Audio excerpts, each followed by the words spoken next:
Hey everybody, happy Saturday. Oh, come on, don't give me the boo-hoo just because there might be a raindrop or two in the forecast.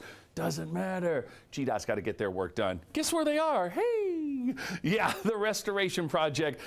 It continues. Boy, I've been dealing with the ramp at Abernathy shut down every once in a while, heading onto 400 southbound. That's why you really got to pay attention to all those message boards that are out there, because things are getting serious now. You see all those big columns and ramps. We're getting bits and pieces, and this thing is starting to take some shape. 400 north and south, Glen Ridge up to Northridge, of course, top end perimeter impacted as well. Watch out westbound 285 from Ashford, Dunwoody, all the way over to Roswell Road. They've been pacing and blocking some lanes. In fact, they even blocked the 400 northbound ramp to 285 westbound. So really got to pay attention and watch out if it does rain, because all that mud from the construction just kind of pools right underneath 285 and 400.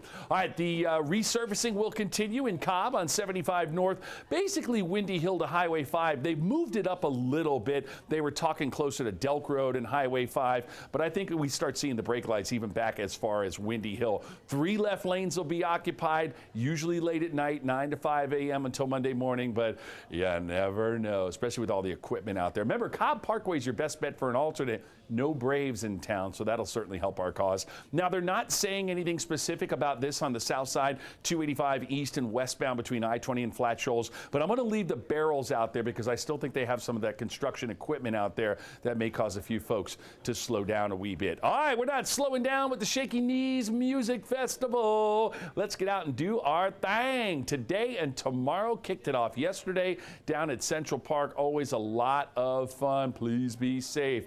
Got some big crowds out there. Speaking of big crowds, how can you not want to go to the Atlanta Margarita and Taco Festival today, starting at high noon till 6 p.m. That's going to be out at Grant Park. Always a fun time, and it's happening. You know, it sneaks up on us every year. The Renaissance Festival down south in Fairburn. It's going to be galloping into town through June 6th. Yeah, they run that for a long time, so get out and enjoy. I'm a huge fan of the Ren Fest. All right, for a complete list of all those GDOT work zones and events, just head on over to 11live.com. Hey, remember our rules of the road. Pay attention, cell phones down, no drinking and driving. Enjoy your Saturday.